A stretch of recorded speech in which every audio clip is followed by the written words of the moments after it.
Hello learners, welcome to Excel with Habeeba. If you like the video, please do like, share, subscribe and comment below. Let's start today's class now with the perspectives of teacher education topic, professional ethics, values and human rights. Today we are going to learn the subtopic, role of teacher organizations in promoting professional ethics, values and human rights. Now let's understand the first point. Encourage teachers to be professionally competent and ethically conscious. That is very important. Only teacher organizations can do this. So, encouraging the teachers to be professionally competent and ethically conscious is very important. If they are not conscious enough ethically, they won't be able to inculcate same to the children, future citizens.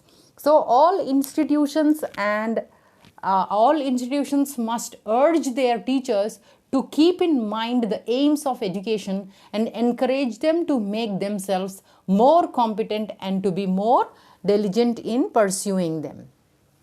Such institutions desirous of doing so should continuously be involved in conducting seminars, symposia and workshops with illustrations of unethical behaviors of live examples and their profound effects on society being depicted with suggestions of strategies to be followed as to how to resolve them. This is the best thing organizations can do. Then the third one is dividing teachers of secondary schools with experience of being mentors into groups, and faculties might meet separately in a primary school and interact with the primary school teachers so that they can share their views, ideas, whatever they want to have the change, behavioral change or anything.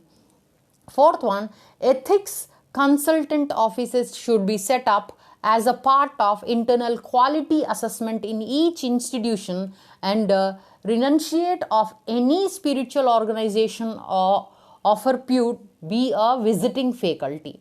All teachers would be informed that these people will be available to give advice on a confidential basis.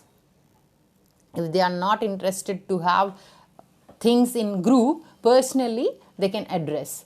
A senior member of the institution who can receive anonymous or confidential information about ethical problems that have emerged in their part of organization be made available beyond working hours to resolve ethical dilemmas. Sixth, instituting reinforcements to teachers to motivate a teacher who maintains no flaw throughout the year in the relationships to students, colleagues and superiors. Prizes be instituted and awarded by eminent spiritual personalities.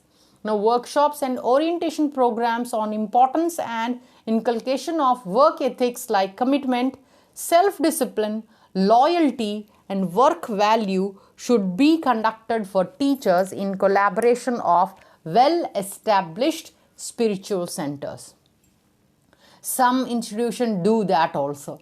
Training programs on dealing with moral dilemmas, moral code of conduct, ethical values should be conducted for teachers to highlight the significance of professional ethics, since teachers serve as role models to students, obviously. Helping teachers to identify the distinction between facts and values through live examples of day-to-day functioning of institution. Definitely all the institutions have made one thing in common, that is assemblies where value education part is shown in their assemblies. Then bringing down individual relativism and sorting out issues of superiority and inferiority through mutual dialogue. Then reducing substantial prejudice, judging the people. Highly prejudiced teachers do not usually volunteer for ethics classes. When the classes are compulsory, they corrupt. They should be guided properly, so prejudices should be countered with patience and perseverance. In this regard, the heads of the institutions should be visionary leaders of future. Now, role of teacher organization in promoting values. We understood about the human rights. Now, values. The teachers are the first role model to the children outside their family. When the children sees the model showing concern for others, motivating them for their good deeds, and cooperating and helpful with their academic issues, the children learn them by observing and imitate it with fellow peers. Obviously, they do follow the teachers. For inculcating values, many educationists have suggested different ideas such as provision of value-based curriculum, designing special orientation program for teachers, value-based foundation courses, publication of literature based on values. Nowadays, newsletter is famous now in the educational institutions, where the teachers can give their own literary works related to value orientation. Now, necessity to develop code of conduct for teachers and students. Inculcation of philosophical view towards life among teachers and students. Further, to cultivate values among the new generations, we are to design a curriculum from out of our accumulated cultural heritage. Now, role of teacher organization in promoting human rights. During the last 5 decades of the just beginning was the introduction, then we understood about the values. Now we are going to understand human rights now. During the last 5 decades of the post-independence period, the National Council for Teacher Education (NCTE) issued curriculum frameworks for teacher education on 3 occasions in 1978, 1988 and 1998. So, NCTE for the first time brought out the teacher education curriculum in the year 1978, covering the entire spectrum of teacher education. From the human rights education perspective, the curriculum framework has emphasized the relevance of curriculum to the personal and social needs of children and schools. Now, flexibility within the framework of acceptable national goals and values.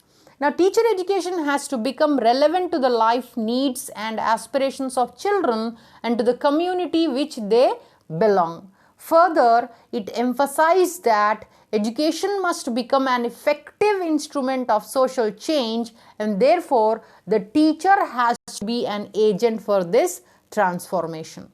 This necessitates that the education imparted has relevance to the personal as well as social life, to the needs and aspirations of the people. Now, what are the objectives of education reflected in the document? Let's see here. To develop Gandhian values of education such as non-violence, truthfulness, self-discipline, self-reliance, dignity of labor, etc. These are very, very core elements of any society. Now, to perceive his or her role as an agent of social change in the community, to act as liaison between the school and the community and employ suitable ways and means for integrating community life and resources with schoolwork. Now, to not only use but also conserve environmental resources and preserve historical monuments and other cultural heritage. To possess warm and positive attitude towards growing children and their academic, social, emotional and personal problems and skills to guide and counsel them, because these academics things and all are their child rights, compulsorily we have to follow. To develop an understanding of the objectives of school education in the Indian context and awareness of the role of the school in achieving the goals of building up a democratic, secular and socialistic society, which is written down in our constitution. Also, we can see in the preamble itself. Now, the objectives of teacher preparation as suggested by 1988 curriculum framework are to develop in students qualities of democratic citizenship, tolerance, concern for others, cooperation, responsibility, commitment to social justice. These are very, very important points we have to register in our mind. To promote environmental consciousness, secular outlook, scientific temper. To organize and participate in programs of community service and development. To engage in developmental activities in the community, extension activities and community service. To understand social, cultural, and moral values oriented towards the unity and integration of our people, democracy, secularism, scientific temper, egalitarianism, cultural heritage, conservation of the environment, civic responsibility. Then to develop aesthetic interest and appreciation, literary, cultural, and artistic pursuits.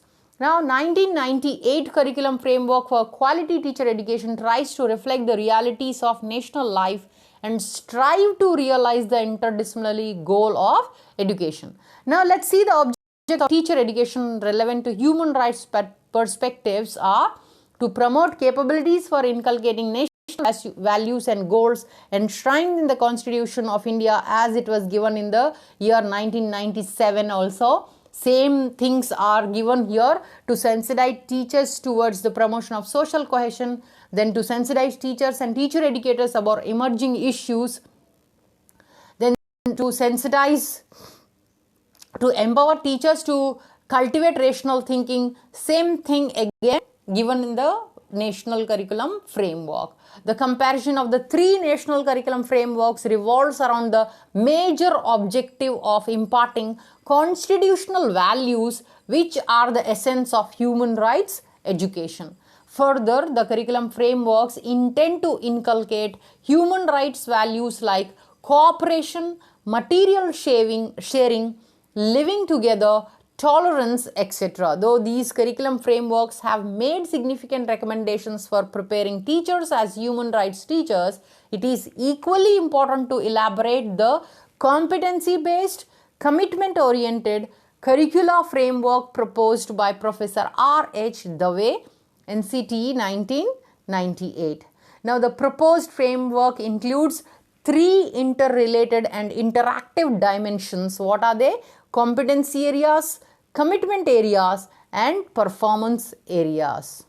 So that's all about all the recommendations given by human rights by the organizations here, majorly National Curriculum Framework. If you like the video, please do like, share, subscribe, and comment below. Thanks for your attention and time. Happy learning.